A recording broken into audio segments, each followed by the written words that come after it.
pozdravljeni še enkrat na Urbanem forumu. In danes bomo razdelili ta naš pogovor na dva dela, na dva analitska dela, torej na najprej psihoanalizo in pa potem še filoanalizo.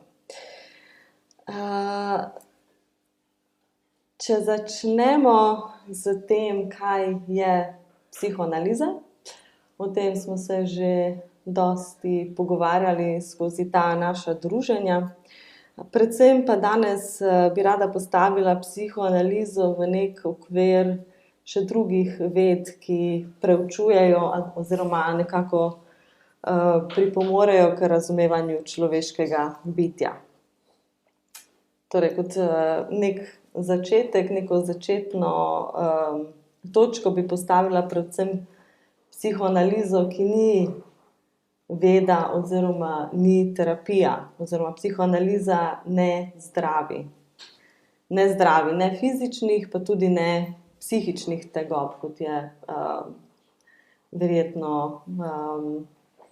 se predpostavlja. Torej, psihoanaliza predvsem vam ne bo pomagala z najrazličnejšimi nasveti ali pa vsemi možnimi koristnimi orodji za obvladovanje vsakdanjih izzivov. Prav tako vam ne bo pomagala najti ali pa zasledovati nekega smisla življenja, ter ne bo veliko prispevala k razumevanju recimo nekih relacijskih problematik, s katerimi se soočate. Torej, ali je to partnerska, družinska ali pa kakršnakoli druga relacija. Prav tako vam ne bo analiza, ki je, vkolikor vstopite v ta proces in vkolikor ta analiza je uspešna, obstaja velika verjetnost, da recimo stopnja depresije, za katero ste vstopili v analizo, še bistveno višja kot v začetku. Torej se nekdo vpraša, zakaj bi pač potem sploh vstopal v tak proces, oziroma to, kaj se reče terapija, ki tako rekoč še poslabša situacijo. Torej, konec analize je depresivna točka. Predvsem izkušnja pozicije manjka v drugem, torej da mi ugotovimo, da v drugem obstaja nek manjko, dejstvo, da drugi mogoče nima vseh kvalitet ali pa lastnosti, ki smo jih prepisovali skozi našo fantazmo, skozi našo iluzijo. Torej zgodi se ravno nasprotno. Proces, ki mu rečemo subjektivna destitucija, to, kar lociramo v želji analista, ta proces in pa ta zaključni rezultat ni neko olajšanje ali pa neka splošna dobrobit, ampak globoko melanholična izkušnja. Torej, v nekem smislu se ti podre svet, oziroma neka slika tega sveta, temu, kar rečemo včasih Weltanschauung. In tukaj se mi zdi, da je potrebno poudariti prevladujočo to imenovano zdravorazumsko logiko, ki se tiče predvsem vloge analista oziroma pozicije tega analista, ki tako rekoč želi dobro svojemu analizantu, da je tam za neko analizantovo dobrobit. Torej, psihoanalist ne želi zdraviti. Zdraviti, kaj točno, bi recimo se vprašal Lacan. Če že analist ima kakršnokoli željo v zvezi s psihoanalitsko stvarjo, za tem, kar počne, je to predvsem dekonstrukcija te fantazme, neke originalne fantazme ali iluzije, zastora, skozi katerega gledamo v svet. In pa predvsem, kar zanima spremljanje nekih ključnih momentov, teh momentov, kjer, kot rečemo, vznikne subjekt skozi to manifestacijo nezavednega materiala, ki tu pa tam pa le prodre v zavest. Torej, Freud je govoril o parapraksi, torej teh nekih majhnih, marginalnih pojavih, to so napake, lapsusi, partikularne formulacije stavkov, ki nimajo nujno pomena ali pa se zdijo na prvi pogled nesmiselni. In psihoanaliza v tem smislu je odkritje, v pravem smislu besede, prav v tej točki, da je vzela napako oziroma to spodletelost, neko nezmožnost skrajno resno. Nekaj, kar bi lahko praktično neopaženo ali tisto, kar bi lahko označili kot neko nepomembno stvar, je skozi psihoanalizo dobilo prav centralno vlogo. In lahko bi rekli, da je vloga napake ključna za to specifično obliko analize, torej za psihoanalizo. In mogoče, kar se tiče psihoanalize ali pa katerihkoli drugih pristopov ali pa načinov interpretacije subjekta, mislim, da je tukaj zelo pomembno tudi vprašanje vednosti oziroma znanja. In se mi zdi, da danes skoraj ni človeka na tem planetu, človeka, kolikor pač ta zna brati, ki ne bi imel vsaj minimalnega nekega psihoanalitskega besednjaka.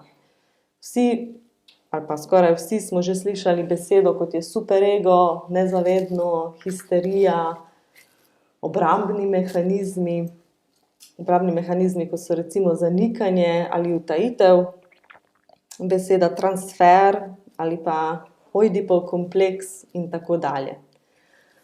Torej, danes je družbeni prostor nasičen z psihoanalitsko terminologijo, z nekimi idejami in vsi vemo in smo že na nek način 1000-krat prebrali članke z naslovi, kot so Kako se znebiti narcisa, zakaj so narcisi tako očarljivi na prvi pogled, kako prepoznati narcisa ali narcisko in še bi lahko naštevali v nekem dolgem repertoaru popularnih člankov, ki seveda na nek način obdelujejo tematike skozi psihoanalitsko teorijo.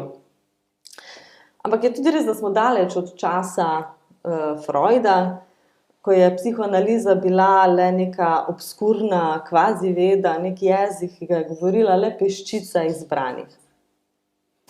Torej, Freudovi pacienti niso ležali na kavču in govorili o svoji perverzni fantaziji, niso instantno vedeli, da so naredili lapsus in to seveda hiteli navdušeno tudi poudarjati. Skratka, niso imeli tega vokabularja in načina razmišljanja, instrumentov, skozi katere lahko interpretirajo svoje najrazličnejše simptome, ter seveda skozi vse to se tudi potem autodiagnosticirajo. In tukaj se ne postavlja več vprašanje, kaj je psihoanaliza kot taka, ampak kvečjemu, kaj je psihoanaliza danes in pa zakaj psihoanaliza še sploh.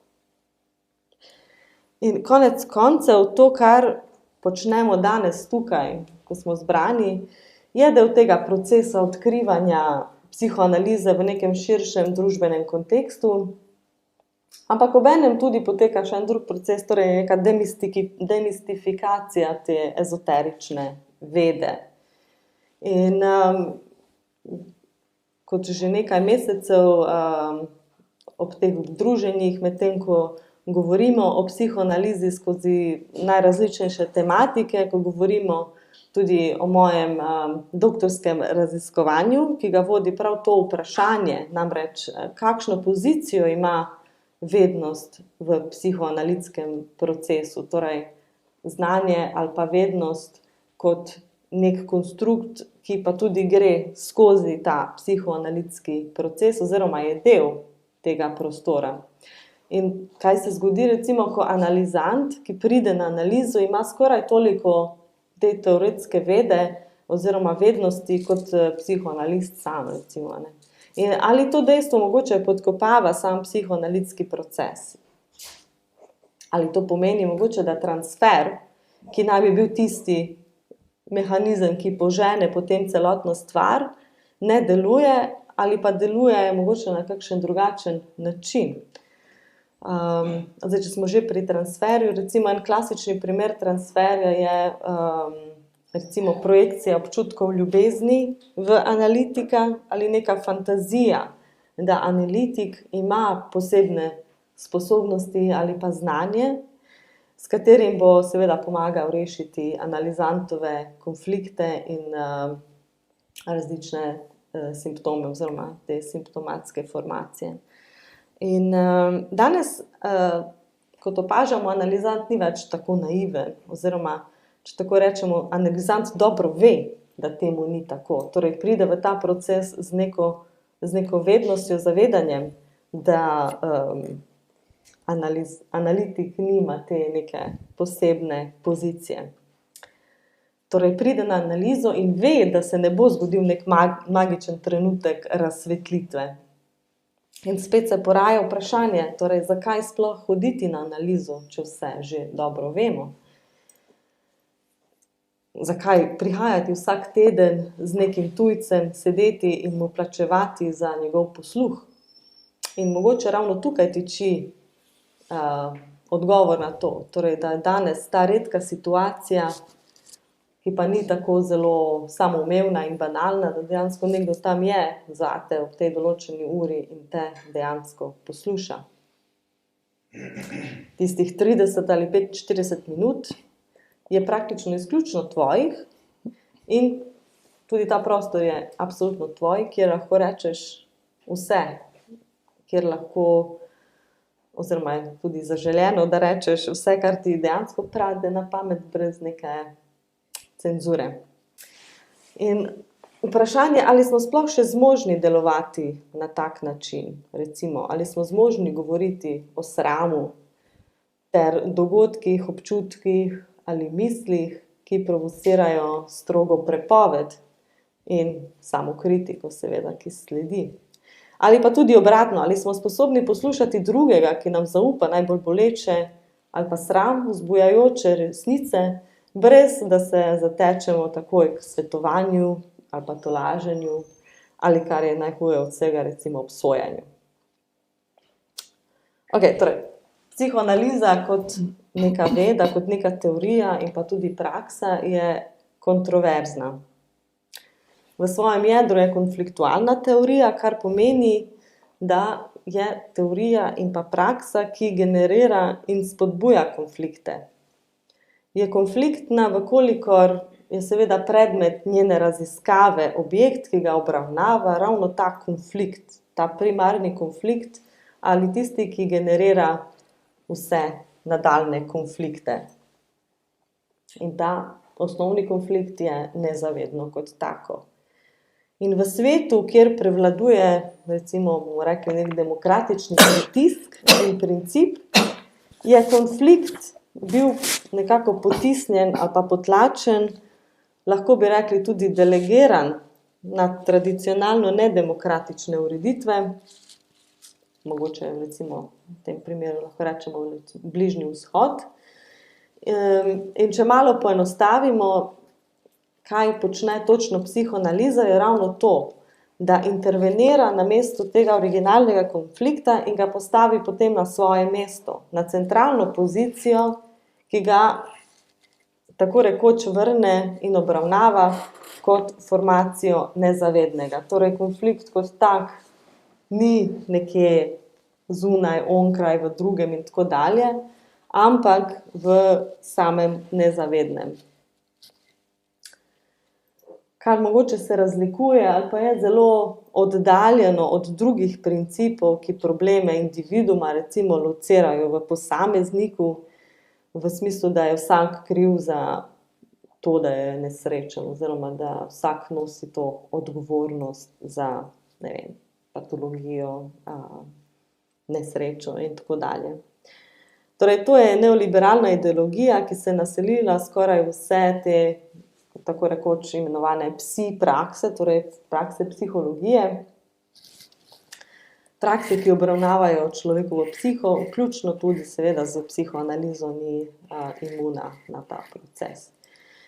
Torej, revizija ni nekaj, na kar je psihoanaliza imuna. Najbolj znani primer tega je recimo egopsihologija, ki se je razvila v Ameriki, kjer so te osnovne Freudove ideje pač potem interpretirali tako, da so postavili ego v neko centralno, ali bomo rekli direktorsko pozicijo in funkcijo, kljub temu, da seveda Freud sam oziroma ideja Freuda bila tista tretja v seriji raznih idej, ki je začela nekako razgrajevati človeški narcizem. Torej v jedro svoje samozaljubljenosti človeške. In kako je sicer ta zgodba šla zgodovinsko? Najprej je bil Kopernikus, tisti, ki nam je povedal, da Zemlja ni center univerzuma, da se seveda ne vse dobesedno vrti okrog našega malega planeta. Drug udarec v to smer sta ga zadala Darwin in Wallace za svojo teorijo evolucije, seveda, in postavila človeško vrsto na svoje mesto, torej na mesto v družini širše živalske družine, bomo rekli. In ja, seveda, potem je prišel pa ta tretji udarec ravno s strani Freuda, in sicer z bolečo resnico, da ego ni gospodar niti v svoji lastni hiši. Ok, torej kaj zdaj to vse pomeni? Kaj nam psihoanalitska teorija in pa praksa na nek način ponujajo? In konec koncev, kaj sploh podrazumeva psihoanalitski proces, ko ti prideš na analizo.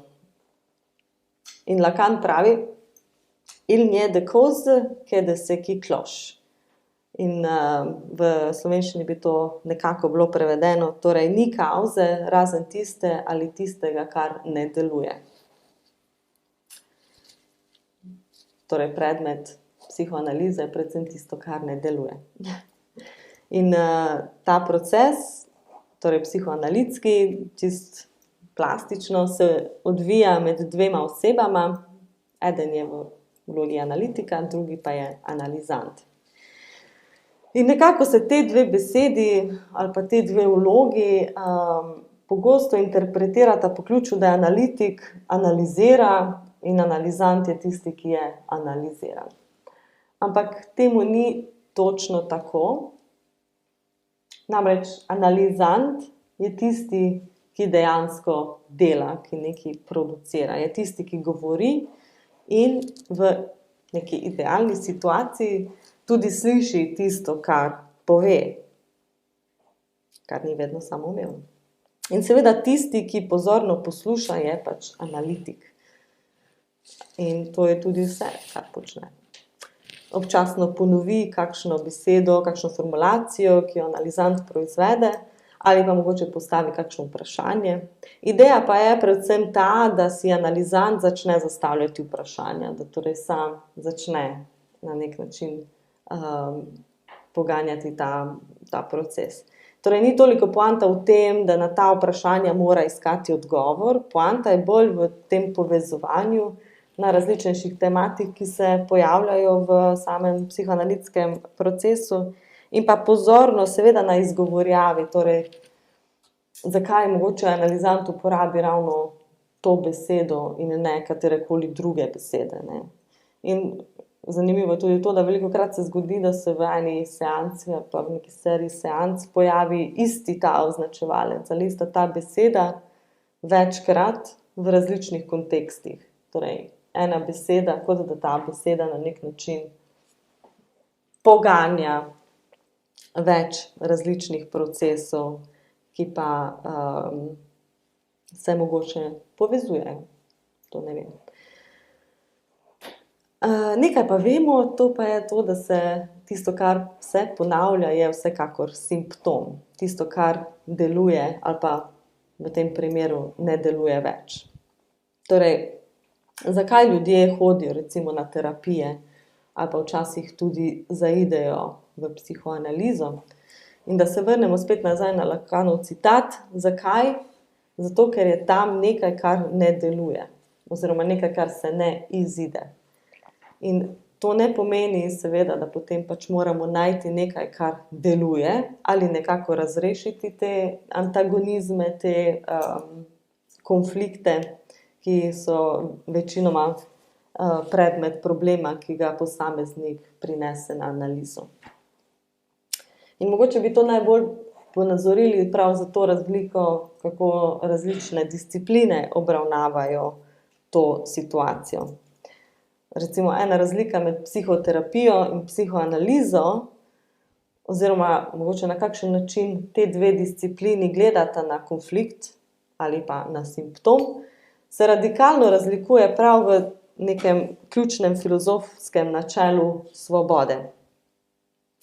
Medtem ko, na primer, psihoterapija kot svoje vodilo vzame absolutno svobodo izbire, ki je vsakemu človeku lastna, je pa psihoanaliza bolj pesimistično realna, mogoče v smislu, da vidi vsako svobodno izbiro kot neko neizbiro oziroma kot neko lažno svobodo.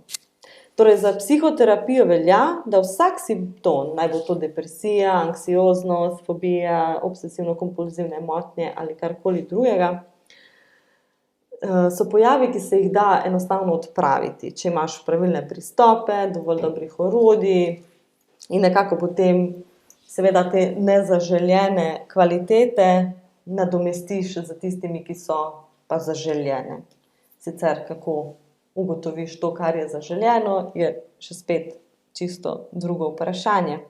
Ampak bomo rekli, da za psihoanalizo, vsaj za tisto psihoanalizo, ki ni šla skozi nek revizijski proces in je ostala tudi do neke mere radikalna in kritična, pa velja to, da je vse ideologija, vključno za psihoanalizo samo, torej se ne izvzema iz tega.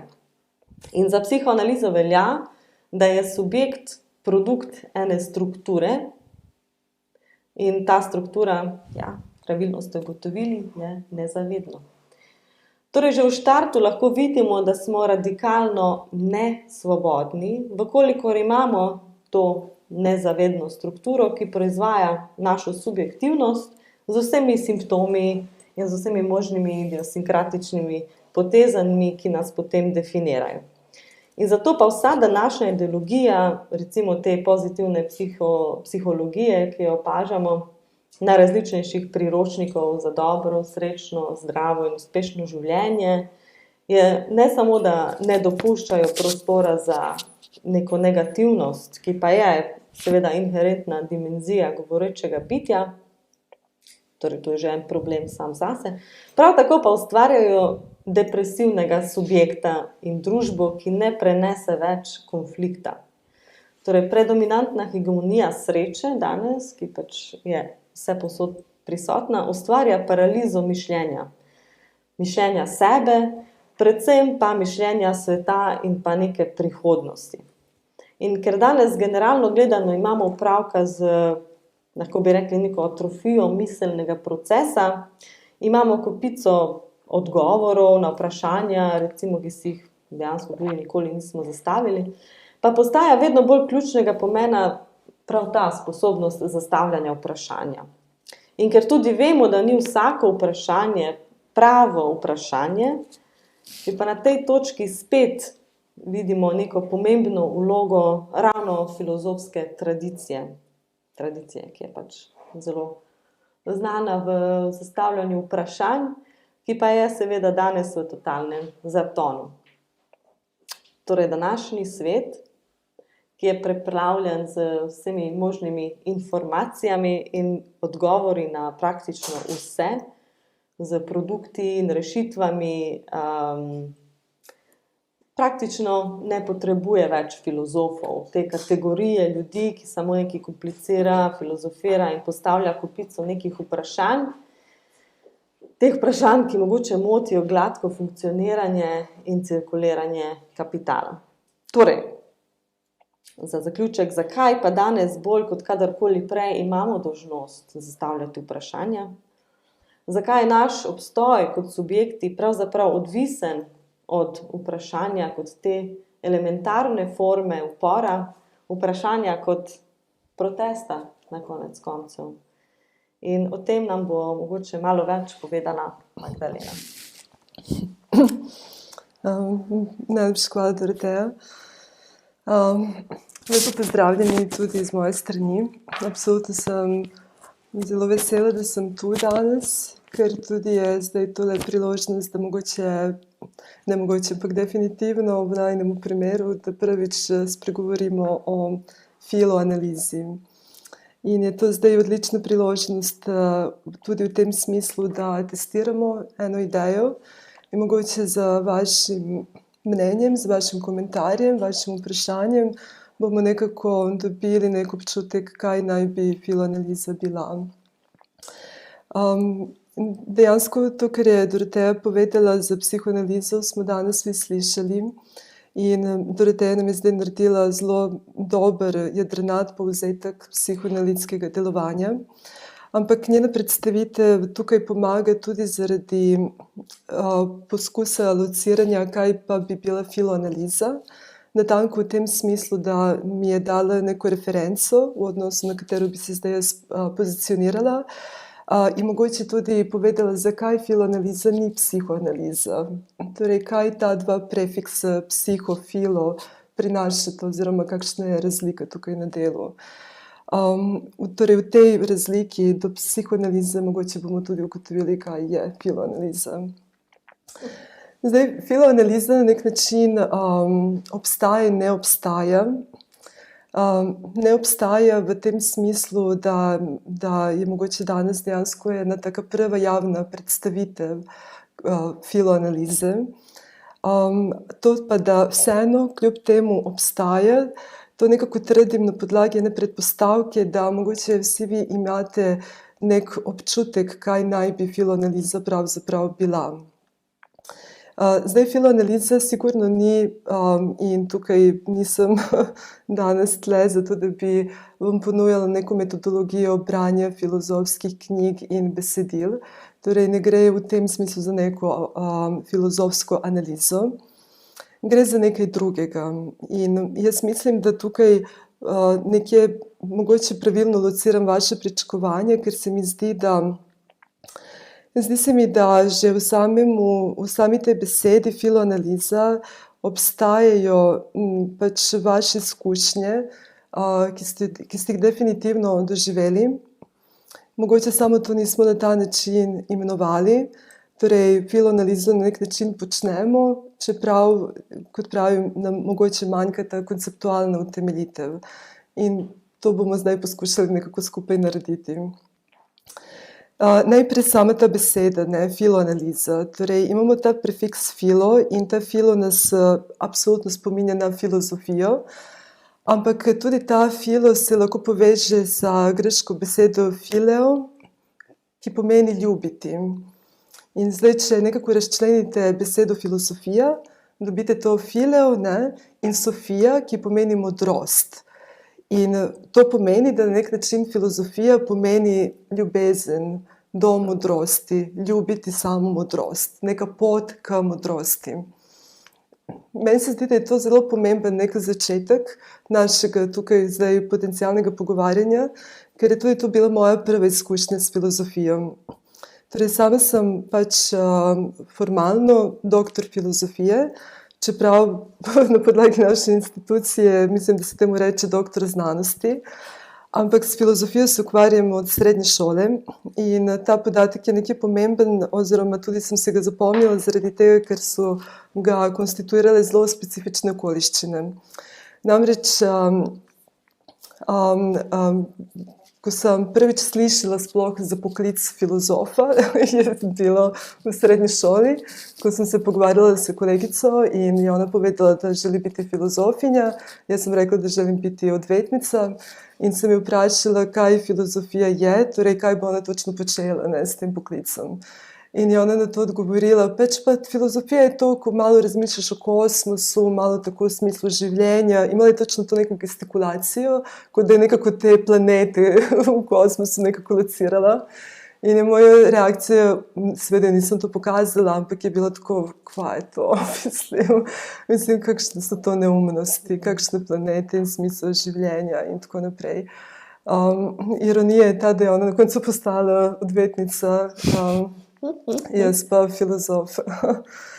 Tako da je res dobro vprašanje, kako sem sploh prišla do filozofije, glede na te zelo neobetavne začetke, se mi zdi. Zgodila se neka zunanja situacija, bilo je pač bombardiranje Srbije, sama namreč prihajam iz Novega Sada in smo imeli prepoved gibanja. Situacija je bila zelo podobna, kot smo jo zdaj izkusili v času COVID pandemije in karantene. In takrat smo v Srbiji vsi brali Tolkiena. Mislim, da je ta knjiga, cela ta serija Gospodarji prstanov, da je cirkulirala po celi Srbiji. To je nekako zbudilo fantazijo, omogočilo je to neko življenje pod zelo čudnimi okoliščinami, ampak istočasno je to bilo obdobje, ko smo si dejansko zastavljali vprašanja, zelo življenjska vprašanja. In mislim, da so to bilo vprašanja, na katere popolnoma nismo mogli dati odgovore. So res vprašanja brez odgovorov.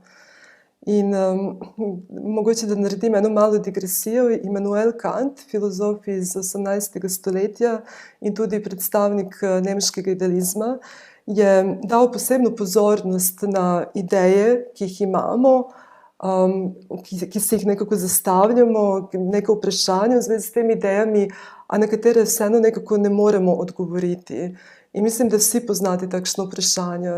To so vprašanja, ki nagovarjajo smisel življenja, vprašanje, ki želijo nas locirati v tem svetu, v samem svetu, ki ga poskušamo misliti, ali je svet konečen ali brezkonečen.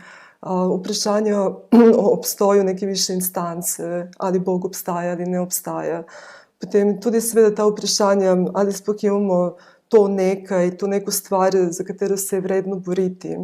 Zlasti starši se sprašujejo, ko gre pač za vzgoj otroka, kakšne veščine mu dati, podariti, s kakšnimi modrosti v današnjem svetu je treba nekako ravnati.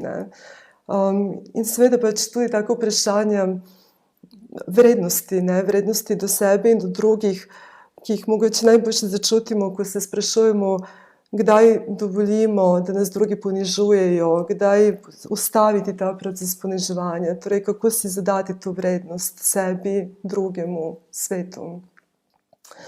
To so seveda te vprašanja, ki jih dobro poznamo, vprašanje vrednosti in smisla. In to so vprašanja, ki nekako prihajajo iz tega globokega klica, ki ga vsi čutimo v sebi, klic do nečesa, kar je skoraj transcendentno. Torej to, da kaj sploh pomeni transcendentno, to, da nekako želimo misliti čez. Torej, da želimo misliti čez ta nek vsak dan, ki ga imamo, v konkretnih okoliščinah, v katerih živimo, ampak da gremo čez te neke zakone sveta. In tukaj religija se zelo močno umešča, ker ona transcendira ves čas v tej figuri Boga.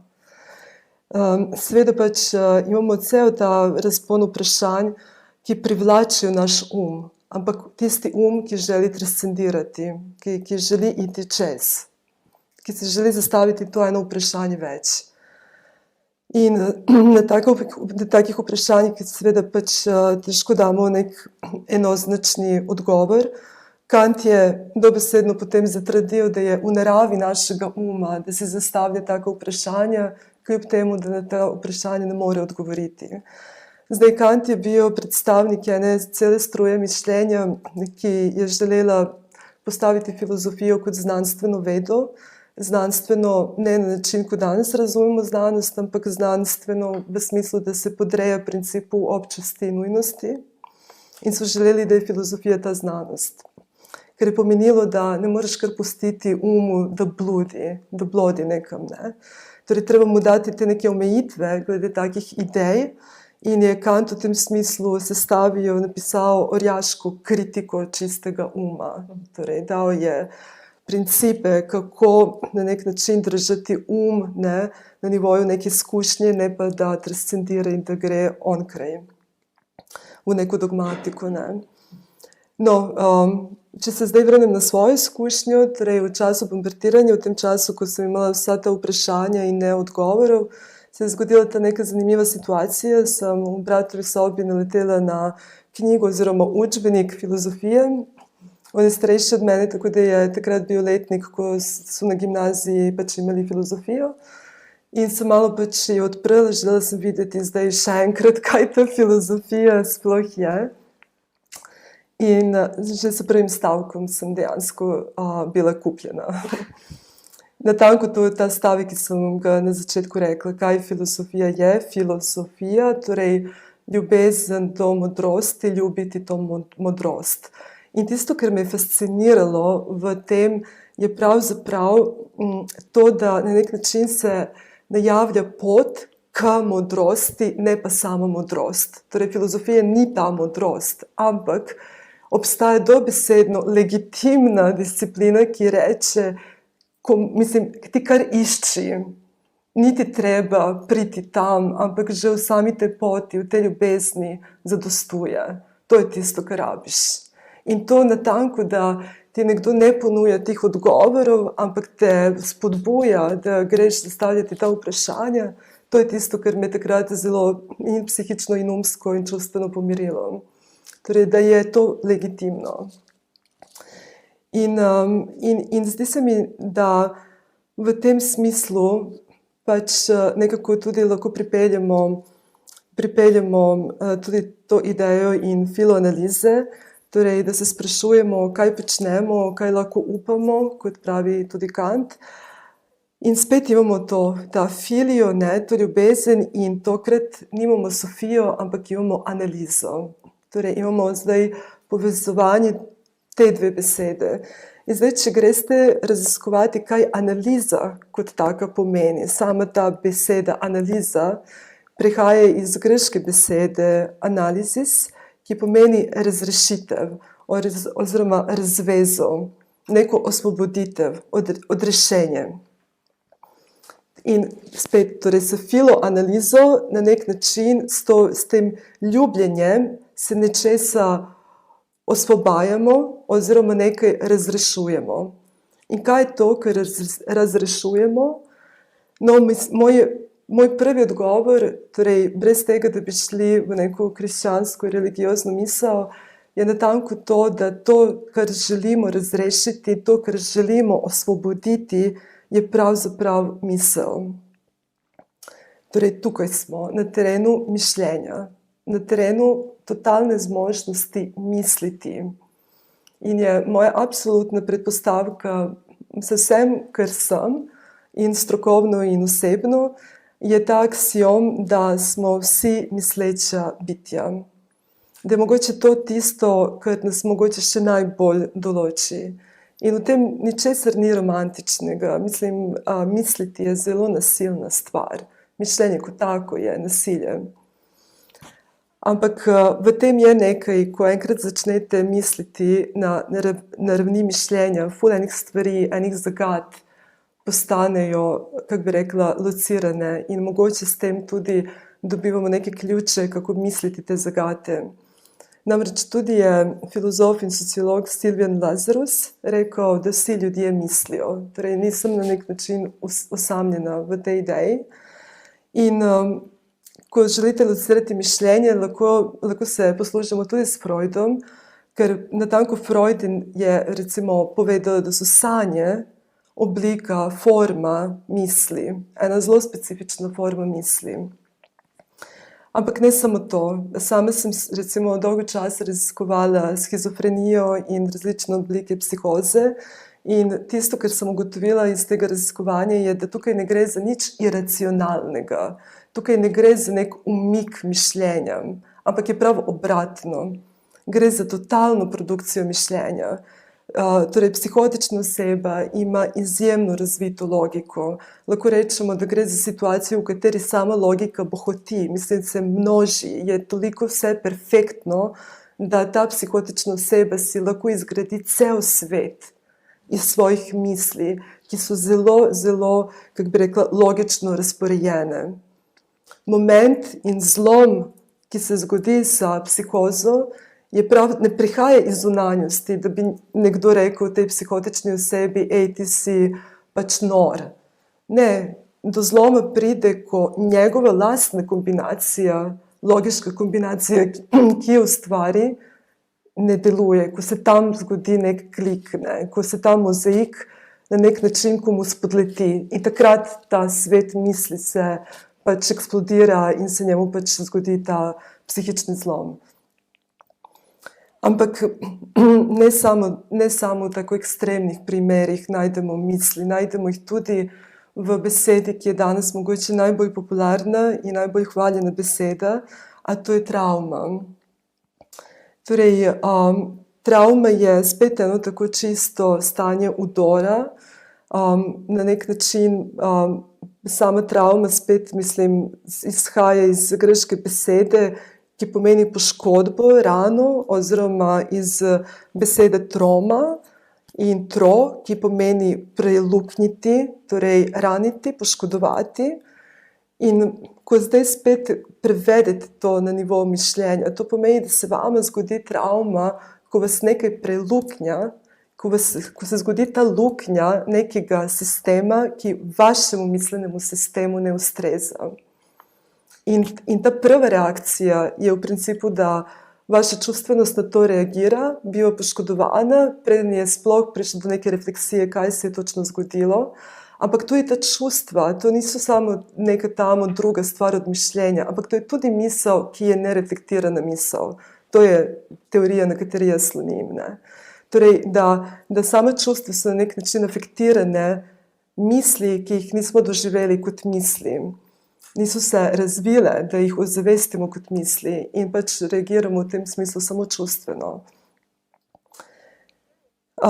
In če damo še en tak primer, je recimo strah. Torej, strah, ko se sprašujemo, česa nas je strah, v principu nas je strah tistega, kar ne poznamo. Strah nas je tistega nečesa, kar spet ni ozaveščeno, tam je neka misel o nečemu, kar je zavozlana. In ta zavozlana misel nam zbuja nekaj, ki ga faktički pač ne znamo kontrolirati. Ampak v trenutku, ko reflektiramo to situacijo, se zgodi že nek proces. Torej, smo v tem smislu misleča bitja in hkrati se tukaj lahko rečemo, da smo misleča bitja, ki ne mislimo vedno zase, da mislimo, ali mislimo, da mislimo tudi, ko ne mislimo. Mislim, misel je kot taka zelo močna stvar. Torej, mišljenje, način, kako izbereš svojo misel, ti lahko oblikuje cel tvoj, kako bi rekla, življenjski slog. Oblikuje te kot osebo, oblikuje tvojo prezentacijo, oblikuje tudi to izbiro, kako boš prezentiral svoje mišljenje drugemu in kako boš razumel, kako drugi mislijo o tebi in kaj boš ti o drugih mislil. Torej, kako se odločamo za način našega mišljenja, nam dejansko diktira cel način našega, kako bi rekla, od začetka do konca, kako se bomo rodili in kako bomo umrli. In seveda pač poskušamo misliti ljudi okrog nas, tega velikega drugega, kar pomeni, da poskušamo misliti svet, ampak točno na tej točki prihaja do ene spodletelosti, zaradi tega, ker se nam zdi, zlasti v današnjem času, ki je tako kompliciran, da bolj, ko poskušamo razumeti svet, da ga manj razumemo. In to nas nekako sili v alienacijo, da ga niti nočemo razumeti. Da na nek način se želimo dislocirati od tega poskusa razumeti nekaj, kar nas totalno, kako bi rekla, spravlja v te neke nove zagate in spet, da nekako ne moremo priti do teh odgovorov. Torej, filoanaliza v tem smislu želi upeljati pomen mišljenja in je to zelo, zelo hecno, koliko smo napredovali kot neka civilizacija, v principu smo zelo primitivni, ker natanko zanemarjamo nekaj, kar nas tako močno določi, a to je samo mišljenje. V principu zelo zanemarjamo ta spekter. Na nek način se nam zdi, da to itak počnemo. To je zdaj neka naša intimna stvar, pač valjda, da mislimo. Torej, niti ne pomislimo mogoče, da je tukaj možno dati, kako bi rekla, neke intervencije v smislu, da je možno razviti neko posebno higieno misli, da je možno razviti neko kondicijo misli. Zelo se ukvarjamo, naprimer, s telesom, s jogom, raztegovanjem in tako naprej, ampak je res vprašanje, koliko raztegujemo naše misli. Ali smo zmožni te joge, samega našega mišljenja.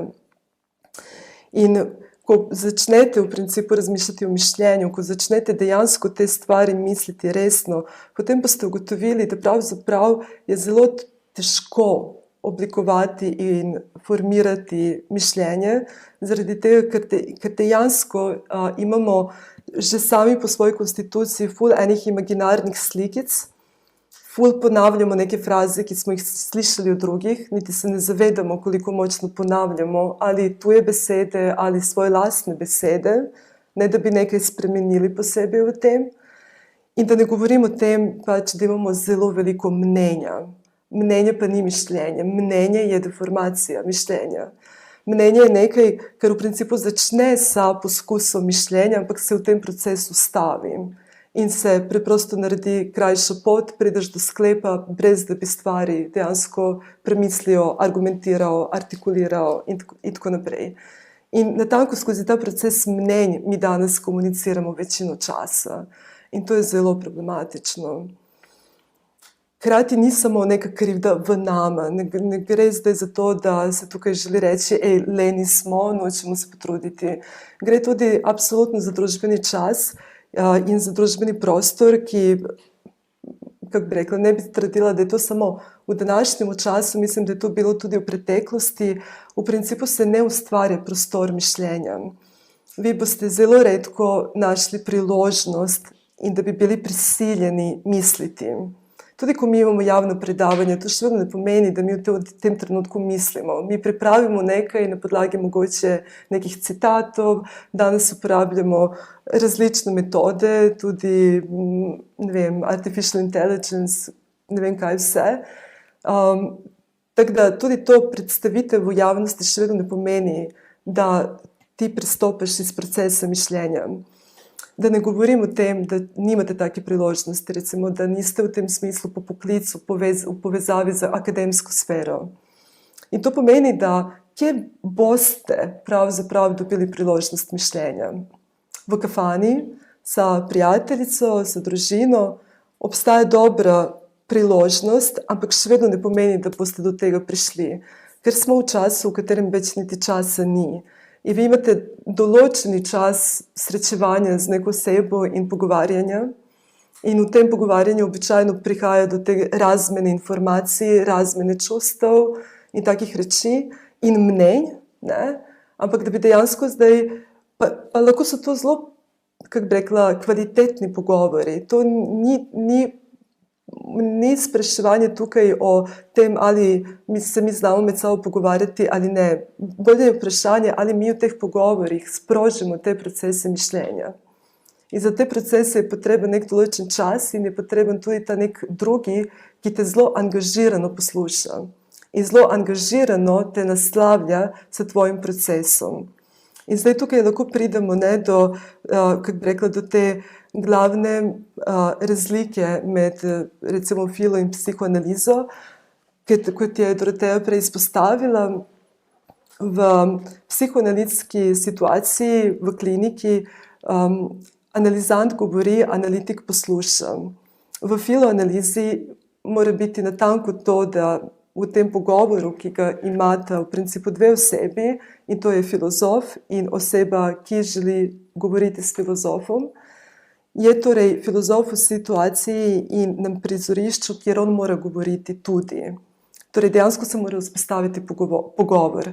Torej filoanaliza v tem smislu je zelo močno dialoška metoda, metodologija, setting, ena taka situacija, v katerem pač tisti, ki pride v to obliko analize, govori, ne, in sam si lahko izbere temo.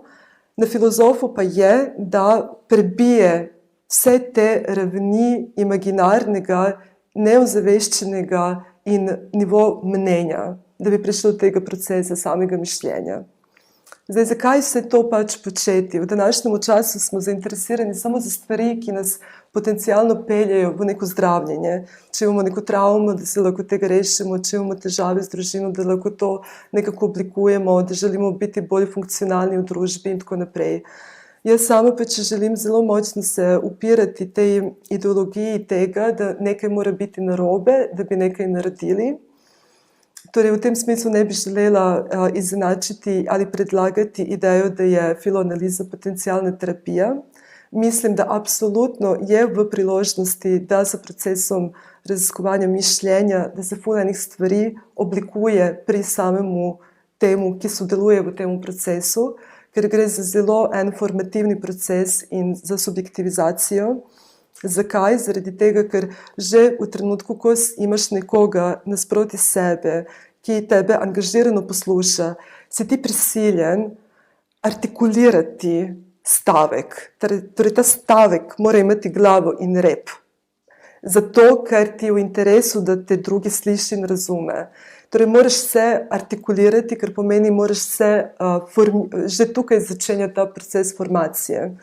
Potem, ko ti začneš, naprimer, izgovarjati neke stvari, ki so nastale na podlagi nekega ponavljanja, neke fraze, nekega mnenja, pač filozof je v priložnosti, da že za enim nizom vprašanj tebe spravi v situacijo, da moraš to argumentirati.